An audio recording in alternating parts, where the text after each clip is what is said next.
Indonesia banyak terjadi salah paham atau miskonsepsi terhadap imunisasi. Banyak aspek yang digulirkan di masyarakat ya. Di antaranya misalkan ini Indonesia sudah tidak ada lagi penyakit-penyakit yang menular dan berbahaya, buat apa kita imunisasi lagi ya. Atau isu yang paling santer adalah vaksin bikin autism. Atau kalau terkait dengan isu agama adalah vaksin itu mengandung minyak babi.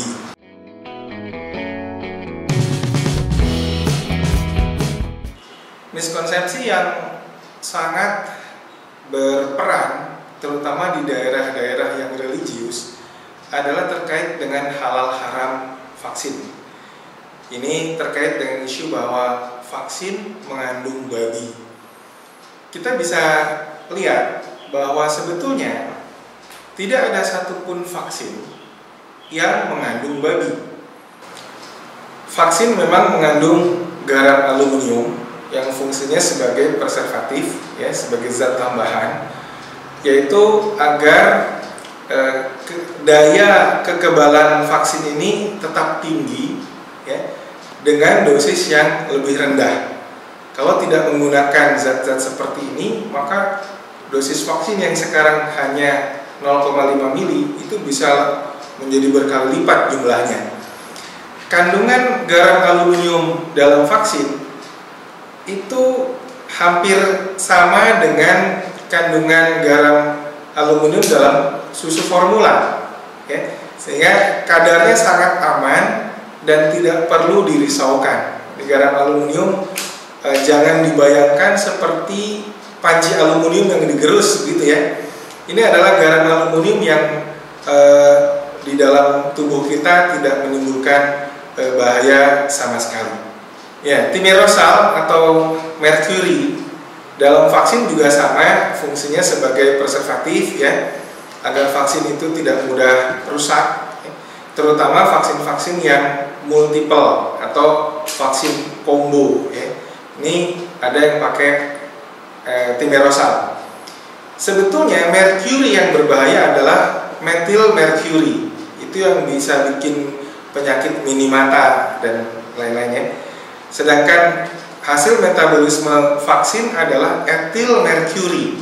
Etil merkuri ini bisa dimetabolisme dalam tubuh dan dikeluarkan lewat urin. Jadi tidak perlu khawatir dengan kadar yang dibolehkan dalam tubuh kita itu jauh di bawah kadar yang maksimal yang dibolehkan oleh WHO. Dalam WHO disebutkan misalnya kadar etil merkuri boleh sampai 159 mikrogram per minggu, sedangkan dalam vaksin itu hanya 25 mikrogram per minggu. Dan berbagai penelitian telah menunjukkan bahwa meskipun dihilangkan merkurinya, itu ternyata kejadian autism tidak menurun, ya, bahkan tetap meningkat. Sehingga ini menjawab keraguan masyarakat bahwa penyebab meningkatnya kejadian autism tidak terkait dengan adanya kadar merkuri dalam vaksin.